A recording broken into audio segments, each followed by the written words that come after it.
Price Lord dear children of God. എല്ലാവർക്കും വീണ്ടും start the day with Jesus എന്നുള്ള ഈ പ്രോഗ്രാമിൻ്റെ പുതിയൊരു എപ്പിസോഡിലേക്ക് എല്ലാവർക്കും സ്വാഗതം. എല്ലാവരും സുഖമായിരിക്കുന്നു എന്ന് വിശ്വസിക്കുന്നു. കഴിഞ്ഞ ദിവസം നമ്മൾ 23-ാം സങ്കീർത്തനത്തിൽ നിന്നും ഒരു വാക്യമാണ് നമ്മൾ പഠിച്ചത്. നിങ്ങൾക്ക് എല്ലാവർക്കും അത് ഓർമ്മ കാണും, നിങ്ങൾക്ക് എല്ലാവർക്കും അറിയാവുന്നുള്ളൊരു വാക്യമാണ്, പലർക്കും ആ വാക്യം അറിയാവുന്നതാണ്. എങ്കിലും നമ്മളത് പാട്ടിൻ്റെ രൂപത്തിൽ പഠിച്ചായിരുന്നു. കൂട്ടുകാരെല്ലാവരും ഓർക്കുന്നുണ്ടല്ലോ. ഇന്ന് നമ്മൾ അതിൻ്റെ 2-ാമത്തെ വാക്യമാണ് നമ്മളിന്ന് ധ്യാനിക്കാനായിട്ട് പോകുന്നത്. ഈ രാവിലെ സമയം ഒരിക്കൽ കൂടെ നമുക്ക് ദൈവത്തിൻ്റെ സന്നിധിയിലേക്ക് വരുവാനും ദൈവത്തിന് നന്ദി പറയുവാനും ദൈവത്തോട് പ്രാർത്ഥിക്കുവാനും ദൈവത്തിനെ സ്തുതിച്ചുകൊണ്ട് ഈ വാക്യം തന്നെ പാടി ദൈവത്തിന് നന്ദി പറയുവാനും ഈ ഒരു അവസരം ഒരുക്കിയതിനെ ഓർത്ത് ദൈവത്തിന് നമുക്ക് നന്ദി പറയാം. എല്ലാവരും സുഖമായിരിക്കുന്നുവല്ലോ അല്ലേ? ഹാപ്പിയാണോ എല്ലാവരും? ഓക്കെ, അങ്ങനെയാണെങ്കിൽ 2-ാമത്തെ വാക്യം 23-ാം സങ്കീർത്തനം 1-ാമത്തെ വാക്യം നിങ്ങൾക്ക് ഓർമ്മയുണ്ടല്ലോ. എങ്ങനെയായിരുന്നു നമ്മൾ ഇന്നലെ പാടിയത് ഓർക്കുന്നുണ്ടോ? യഹോവ എൻ്റെ ഇടയനാകുന്നു, എനിക്ക് മുട്ടുണ്ടാകയില്ല. ഓർക്കുന്നുണ്ടല്ലോ? യഹോവ നമ്മുടെ ഇടയനാണെങ്കിൽ നമുക്ക് ഒന്നിനും കുറവുണ്ടാകുകയില്ല. ദൈവം നമ്മുടെ ഇടയനായിട്ടുണ്ടെങ്കിൽ. അപ്പോൾ ദൈവം യഹോവ ആരായിരുന്നു? നമ്മളിന്നലെ ധ്യാനിക്കുകയുണ്ടായി. ദൈവമാണ് സകലത്തെയും സൃഷ്ടിച്ചത് അല്ലേ? ഒന്നുമില്ലാതിരുന്ന സമയത്ത് ഈ ഭൂമിയിൽ പാഴും ശൂന്യവുമായിരുന്ന ഈ ഭൂമിയിൽ ദൈവം പറഞ്ഞു ഉണ്ടാകട്ടെ എന്ന് കൽപ്പിച്ചപ്പോൾ സകലവും ഉണ്ടായി. അങ്ങനെയാണെങ്കിൽ ഈ ദൈവം നമുക്ക് ആവശ്യമായുള്ള സകലവും തരും. അപ്പോൾ അതാണ് പറയുന്നത്, യഹോവ എൻ്റെ ഇടയനാകുന്നു, എനിക്ക് മുട്ടുണ്ടാകില്ല, എനിക്കൊരു കുറവും ഉണ്ടാകില്ല. ആ ദൈവം, ആ യഹോവ നമ്മുടെ ഇടയനാണെങ്കിൽ നമുക്ക് ഒന്നിനും കുറവുണ്ടാകില്ല. അപ്പോൾ നമ്മൾ ശ്രദ്ധിക്കേണ്ട കാര്യം എന്താണ്?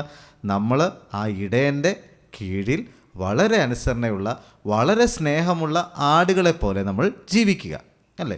ഈ ദാവീദാണ് ഈ സങ്കീർത്തനം എഴുതി. ഈ സങ്കീർത്തനം എഴുതിയ ദാവീദ് പറഞ്ഞിരിക്കുന്ന ഒരു കാര്യമാണ്, നമ്മൾ ഓരോരുത്തരും ആടുകളും ദൈവം, യഹോവയായ ദൈവം നമ്മുടെ ഇടയൻ എന്നാണ് പറഞ്ഞിരിക്കുന്നത്. ആ ഒരു കാര്യത്തെ ബന്ധപ്പെടുത്തിയാണ്, അല്ലെങ്കിൽ അതിനുമായിട്ട് ബന്ധപ്പെടുത്തിക്കൊണ്ടാണ് ഈ ഒരു സങ്കീർത്തനം തന്നെ എഴുതിയിരിക്കുന്നത്. യഹോവ എൻ്റെ ഇടയനാകുന്നു, എനിക്ക് മുട്ടുണ്ടാകുകയില്ല. അപ്പോൾ നമ്മൾ ആരാണ്? ദൈവം നോക്കുന്നത് നമ്മൾ ആരെയായിട്ടാണ് കാണുന്നത്? ആടുകളെ പോലെയാണ് അല്ലേ? ആടുകളെയൊക്കെ നിങ്ങൾക്ക് ഇഷ്ടമാണോ? നിങ്ങളുടെ വീട്ടിൽ ആടുണ്ടോ? ചിലരുടെയൊക്കെ വീട്ടിലുണ്ട്, ചിലരുടെ വീട്ടിലൊക്കെ ആടുകളില്ല. അപ്പോൾ ആടുകളെ ഇഷ്ടമുള്ളവരുണ്ട് അല്ലേ? മിക്കവാറും ആടുകളുടെ നിറം എന്തായിരിക്കും? വെളുത്ത നിറമായിരിക്കും. പിന്നെ കറുത്ത പുള്ളികളുള്ള ആടുണ്ട്, പല തരത്തിലുള്ള ആടുകളുണ്ട് അല്ലേ? അപ്പോൾ കുഞ്ഞാടുകളുണ്ട്, വലിയ ആടുകളുണ്ട്, അതുപോലെ തന്നെ ചെമ്മരി ആടുകളുണ്ട്. പിന്നെ നമുക്ക് കമ്പിളിയൊക്കെ ഉണ്ടാക്കുന്ന അങ്ങനെയൊക്കെയുള്ള അതൊക്കെ കിട്ടുന്ന തരത്തിലുള്ള ആടുകളൊക്കെ ഉണ്ട്. പല തരത്തിലുള്ള ആടുകളുണ്ട്. ഇവിടെ പറഞ്ഞിരിക്കുന്നത് നമ്മൾ ഓരോരുത്തരും ആടുകളാണെങ്കിൽ യഹോവ നമ്മുടെ ആരാണ്? ഇടയൻ. അപ്പോൾ ഇടയൻ നമ്മളെ നയിക്കുന്ന ഇടയൻ, നമ്മുടെ ലീഡർ അല്ലേ? അപ്പോൾ ആ ഇടയൻ നമ്മളെ നയിക്കുമ്പോൾ നമുക്ക് ഒന്നിനും കുറവില്ല. അപ്പോൾ 2-ാമത്തെ വാക്യത്തിൽ അതാ പറയുന്നത്. 23-ാം സങ്കീർത്തനം അതിൻ്റെ 2-ാമത്തെ വാക്യം എന്തോ പറയുന്നത്? പച്ചയായ പുൽപ്പുറങ്ങളിൽ അവൻ എന്നെ കിടത്തുന്നു, സ്വസ്ഥതയുള്ള വെള്ളത്തിനരികത്തേക്ക് എന്നെ നടത്തുന്നു. ഈ വാക്യം 2 കാര്യങ്ങളാണ് പറയുന്നത്: പുൽപ്പുറവും സ്വസ്ഥതയുള്ള വെള്ളവും. പച്ചയായ പുൽപ്പുറങ്ങളിൽ അവൻ എന്നെ കിടത്തുന്നു. പച്ചയായ പുൽപ്പുറം. അപ്പോൾ ആടുകൾക്ക് എപ്പോഴും കിടക്കാൻ ഇഷ്ടമുള്ളത് എവിടെയാണ്? സമാധാനമുള്ള സ്ഥലത്ത്. വന്യജീവികൾ, അതായത് പുലിയോ അല്ലെങ്കിൽ സിംഹമോ ചെന്നായ്ക്കളോ ഒക്കെ ആക്രമിക്കുന്ന സ്ഥലത്ത് ആടുകൾ കിടന്നുറങ്ങാൻ ഇഷ്ടപ്പെടുമോ? നമ്മൾ തന്നെ ഒന്ന് ചിന്തിച്ച് നോക്കിക്കേ. നമുക്ക് വളരെ സമാധാനമുള്ളൊരു സ്ഥലത്തല്ലേ നമ്മൾ കിടന്നുറങ്ങുക അല്ലേ? ഏതെങ്കിലുമൊക്കെ വന്യമൃഗങ്ങളുള്ള കാട്ടിനകത്ത് ആരെങ്കിലും കിടന്നുറങ്ങാൻ ഇഷ്ടപ്പെടുമോ? ഇല്ല, ഒരിക്കലുമില്ല അല്ലേ? അപ്പോൾ നമുക്ക് ഇഷ്ടപ്പെടുന്നത്, നമ്മൾ എവിടെ കിടന്നുറങ്ങാൻ ആഗ്രഹിക്കുന്നത്? വളരെ സന്തോഷത്തോടെ സമാധാനത്തോടെയാണ് നമ്മൾ കിടന്നുറങ്ങുന്നത് അല്ലേ? രാത്രിയിൽ നമ്മൾ ഓരോരുത്തരും എങ്ങനെയാണ് കിടന്നുറങ്ങുന്നത് ആലോചിച്ച് നോക്കിക്കേ. നമ്മൾ പലപ്പോഴും കിടന്നുറങ്ങുന്നത് രാത്രി നമ്മളൊന്നും അറിയാറില്ല അല്ലേ? കൂർക്ക വലിച്ച് നമ്മൾ ഉറങ്ങാറുണ്ട്. മുകളിൽ നിൽക്കുന്ന ഫാൻ വന്ന് നമ്മുടെ മൂക്കിൻ്റെ തുമ്പത്ത് തട്ടിയിട്ട് പോയിരുന്നാൽ പോലും നമ്മൾ അറിയത്തില്ല, നമ്മൾ സുഖമായിട്ട് ഉറങ്ങാറുണ്ട്. പലരും വായി തുറന്നു വെച്ചാൽ ഉറങ്ങുന്നു. എന്ന് പറയും. ഈച്ച വന്ന് നമ്മുടെ പല്ലെണ്ണി നോക്കിയാൽ പോലും നമ്മൾ അറിയാറില്ല, നമ്മൾ സുഖമായിട്ട് ഉറങ്ങാറുണ്ട്. പക്ഷേ നമ്മൾ ഉറങ്ങുമ്പോഴും നമ്മളെ ഉറങ്ങാതെ മയങ്ങാതെ കാത്തു പരിപാലിക്കുന്ന ഒരു ഇടയനാണ് യഹോവ എന്ന ഇടയൻ. അപ്പോൾ ഈ യഹോവ എന്നുള്ള ഇടയൻ എന്താ പറഞ്ഞിരിക്കുന്നത്? പച്ചയായ പുൽപ്പുറങ്ങളിൽ അവൻ എന്നെ കിടത്തുന്നു. പച്ചയായ പുൽപ്പുറം. അപ്പോൾ ആടുകൾക്ക് ഇഷ്ടപ്പെട്ടത് പച്ചയായ പുല്ലുകളാണ് അല്ലേ? പച്ചയായിട്ടുള്ളത്. അത് ഒരുപാട് കരിഞ്ഞു പോയതോ ഉണങ്ങിപ്പോയതോ ആയുള്ള പുല്ലുകളൊന്നും ആടുകൾ കഴിക്കത്തില്ല. പച്ചയായ പുല്ലാണ് ആടിന് വളരെ ഇഷ്ടം. അതുപോലെ അങ്ങനെയുള്ള ഒരു പുൽപ്പുറം, അങ്ങനെയുള്ള പുല്ലുകളൊക്കെ നിറഞ്ഞു നിൽക്കുന്ന ഒരു സ്ഥലത്ത് അതിന് കിടന്നുറങ്ങാനും ഇഷ്ടമായിരിക്കും. അപ്പോൾ അത് ഇടയനാണ് അത് കണ്ടെത്തി കൊടുക്കുന്നത്. പച്ചയായ പുൽപ്പുറങ്ങളിൽ ഈ ഇടയനായ യഹോവ നമ്മളെ കിടത്തുന്നു. അതായത് എന്തുവാ അതിൻ്റെ അർത്ഥം? അവിടെ വന്യമൃഗങ്ങൾ ആക്രമിക്കാൻ വരത്തില്ല, അവിടെ ചെന്നായ്ക്കൾ വരത്തില്ല, അവിടെ സിംഹം വരത്തില്ല, കരടി വരത്തില്ല, പുലി വരത്തില്ല. അങ്ങനെയുള്ള സ്ഥലം നോക്കി അതേസമയം അവിടെ ആഹാരമൊക്കെ കഴിക്കാനും വിശ്രമിക്കാനും ഒക്കെ പറ്റുന്ന നല്ല സ്ഥലം നോക്കിയാണ് ഇടയൻ തൻ്റെ ആടുകളെ എന്ത് ചെയ്യുന്നത്? കിടത്തുന്നത്. ഇടയൻ അവർക്ക് സംരക്ഷണം ഒരുക്കുന്നത്. ശരിയല്ലേ? ഒന്ന് ചിന്തിച്ച് നോക്കിക്കേ. ഇന്നലെ നമ്മൾ സ്കൂളിൽ പോയിട്ട് തിരിച്ചെത്തി. ഓരോ ദിവസം നമ്മൾ യാത്ര ചെയ്യുന്നു. നമുക്കൊരാപത്തും വരാതെ, ഒരനർത്ഥവും വരാതെ ഈ ദൈവം നമ്മളെ കാത്തു പരിപാലിക്കുന്നില്ലേ? അപ്പോൾ നമ്മളെ ദൈവം എങ്ങനെ നടത്തുന്നു? പച്ചയായ പുൽപ്പുറങ്ങളിൽ അവർ നമ്മെ കിടത്തുന്നു. ഇനി അടുത്ത് പറഞ്ഞിരിക്കുന്നത് എന്തുവാ? സ്വസ്ഥതയുള്ള വെള്ളത്തിനരികത്തേക്ക് എന്നെ നടത്തുന്നു.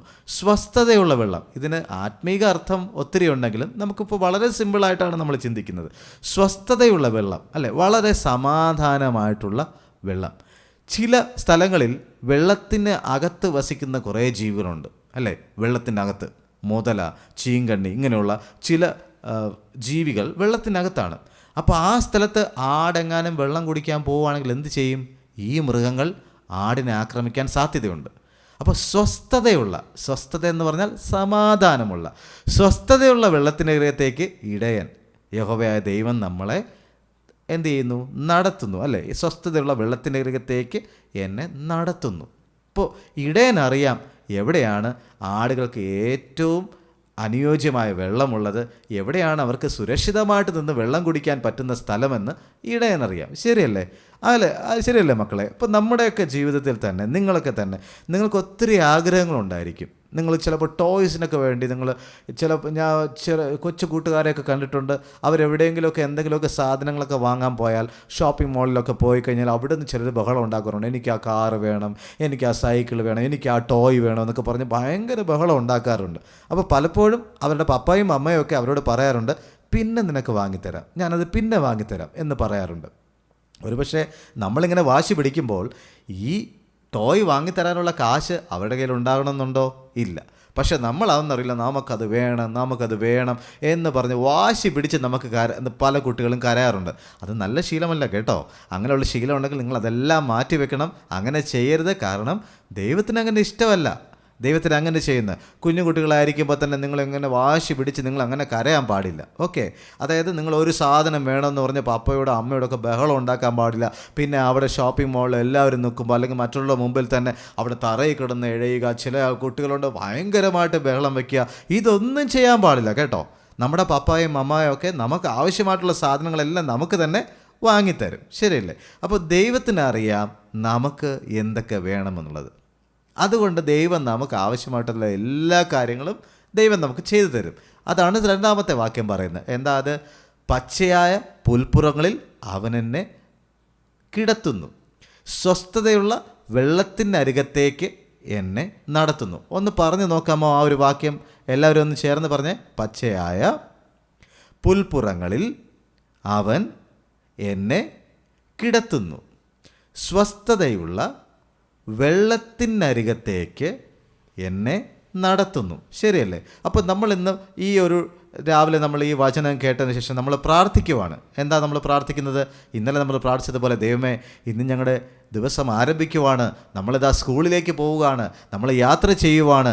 അങ്ങ് തന്നെ ഞങ്ങളെ എന്ത് ചെയ്യണം? നടത്തണം. ഞങ്ങളുടെ മുമ്പാകെ യഹോവയായ ദൈവമേ, അങ്ങ് തന്നെ യാത്ര ചെയ്ത് ഞങ്ങൾക്ക് പോകേണ്ടുന്ന വഴി, അത് ശരിയായിട്ടുള്ള വഴികളിലൂടെ ഞങ്ങളെ നടത്തണമേ.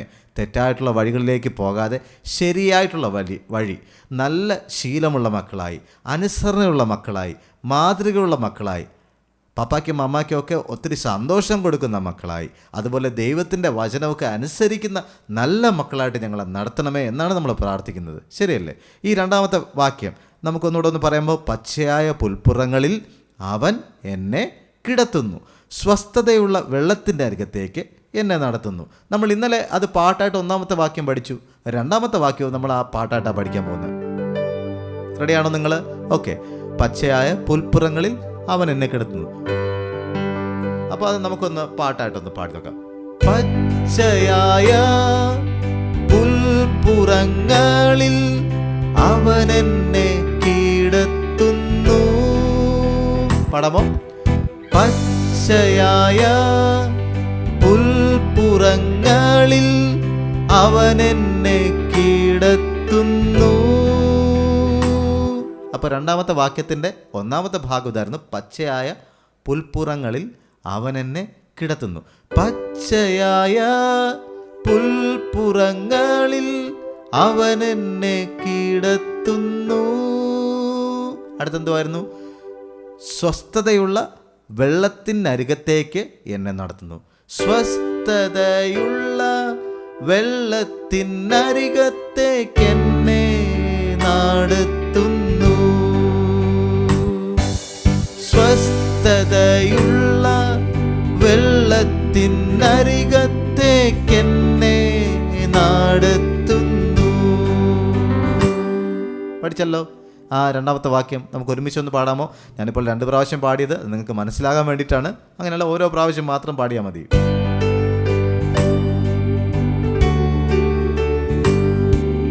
പച്ചയായ പുൽപ്പുറങ്ങളിൽ അവൻ എന്നെ കിടത്തുന്നു.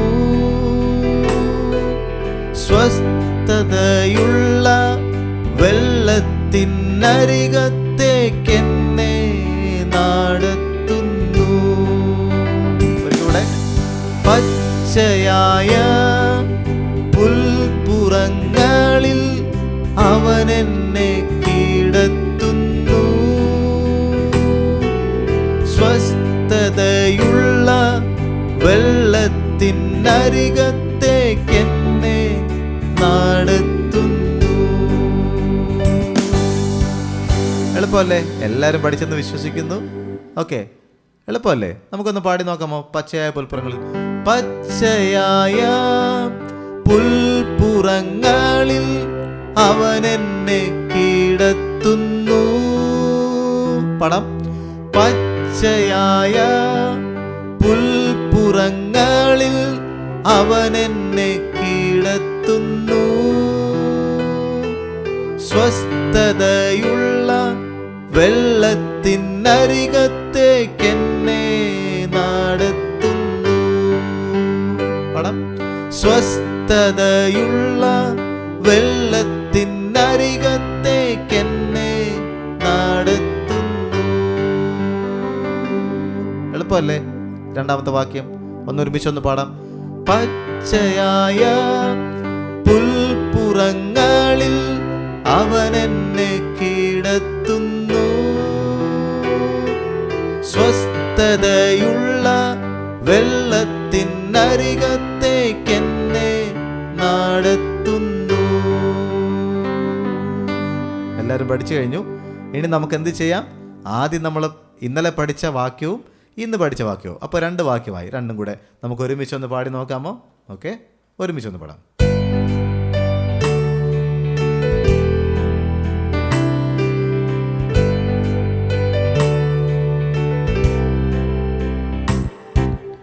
യഹോവ എൻ്റെ ഇടയനാകുന്നു, എനിക്ക് മുട്ടുണ്ടാകയില്ല. യഹോവ എൻ്റെ ഇടയനാകുന്നു, എനിക്ക് മുട്ടുണ്ടാകയില്ല. പച്ചയായ പുൽപ്പുറങ്ങളിൽ അവൻ എന്നെ കിടത്തുന്നു. സ്വസ്ഥതയുള്ള വെള്ളത്തിനരികത്തേക്ക് എന്നെ നടത്തുന്നു. പച്ചയായ പുൽപ്പുറങ്ങളിൽ അവൻ എന്നെ കിടത്തുന്നു. സ്വസ്ഥതയുള്ള വെള്ളത്തിനരികത്തേക്ക് എന്നെ നടത്തുന്നു.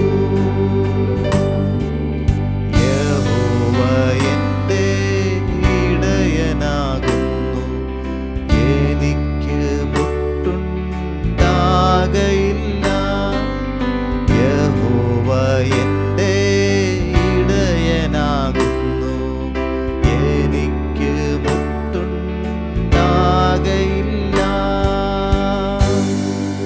ഓക്കെ, അപ്പോൾ നമ്മൾ ഇന്നെന്താ കേട്ടത്? ഇന്നെന്താ നമ്മൾ ധ്യാനിച്ചത്? യഹോവ എൻ്റെ ഇടയനാകുന്നു, എനിക്ക് മുട്ടുണ്ടാകില്ല. അതുപോലെ തന്നെ പച്ചയായ പുൽപ്പുറങ്ങളിൽ അവൻ എന്നെ കിടത്തുന്നു, സ്വസ്ഥതയുള്ള വെള്ളത്തിൻ്റെ അരികത്തേക്ക് എന്നെ നടത്തുന്നു. അതായത് നമ്മുടെ ജീവിതത്തിൽ നമുക്ക് എന്താണോ ആവശ്യം അത് നമ്മുടെ ഇടയനായിരിക്കുന്ന ദൈവത്തിനറിയാം, ആ യഹോവയ്ക്ക് അറിയാം. ആ ദൈവം നമുക്ക് ആവശ്യമായിട്ടുള്ളത് എന്താണോ അത് നമുക്ക് ചെയ്തു തരിക തന്നെ ചെയ്യും. നമ്മളൊന്നും ടെൻഷൻ ആകണ്ട, അയ്യോ ഈ പരീക്ഷ ഞാൻ എങ്ങനെ പാസ്സാകും, ഞാൻ എങ്ങനെ പഠിക്കും, ഇതെല്ലാം എന്നെക്കൊണ്ട് എങ്ങനെ ഇതൊക്കെ ചെയ്തു തീർക്കാനായിട്ട് പറ്റും, എന്നെക്കൊണ്ട് എങ്ങനെ ഈ ഹോംവർക്കൊക്കെ ചെയ്തു തീർക്കാം, എനിക്ക് നല്ല ഹാൻഡ് റൈറ്റിംഗ് ഇല്ലല്ലോ, എനിക്ക് നന്നായിട്ട് പഠിക്കാൻ പറ്റുന്നില്ലല്ലോ, ഞാൻ പഠിക്കുന്നതൊക്കെ മറന്നു പോകുന്നുണ്ടല്ലോ എന്നൊക്കെ നിങ്ങൾക്ക് ഒരുപാട് ടെൻഷനൊക്കെ ഉണ്ടെങ്കിൽ നിങ്ങൾ ചെയ്യേണ്ടത് നിങ്ങൾ ദൈവത്തോട് പ്രാർത്ഥിക്കുക, അല്ലേ? ദൈവം നിങ്ങൾക്ക് ആവശ്യമുള്ളതെല്ലാം തരും. കാരണം അതാണ് നമ്മളിന്ന് പഠിച്ചത്. പച്ചയായ പുൽപ്പുറങ്ങളിൽ അവൻ എന്നെ കിടത്തുന്നു, സ്വസ്ഥതയുള്ള വെള്ളത്തിനടുത്തേക്ക് അവൻ എന്നെ നടത്തുന്നു, അല്ലേ? നമുക്കൊന്ന് പ്രാർത്ഥിക്കാം. സ്നേഹവാനായ ദൈവമേ, സ്വർഗീയ പിതാവേ, ഈ നല്ല സമയത്തിനായിട്ട് ഞങ്ങൾ നന്ദി പറയുന്നു. അപ്പാ, ഒരു പ്രാവശ്യം കൂടി ഞങ്ങൾക്ക് അങ്ങയുടെ സന്നിധിയിലേക്ക് കടന്നു വരുവാൻ, അങ്ങേക്ക് നന്ദി പറയുവാൻ ഈ ഒരു അവസരം അങ്ങ് ഞങ്ങൾക്ക് ഒരുക്കിയല്ലോ. അതിനായി സ്തോത്രം. ഈ പ്രോഗ്രാം കേട്ടുകൊണ്ടിരിക്കുന്ന എല്ലാവരെയും, പ്രത്യേകിച്ച് എല്ലാ കൊച്ചു കൂട്ടുകാരെയും അങ്ങയുടെ കരങ്ങളിലേക്ക് സമർപ്പിക്കുന്നു.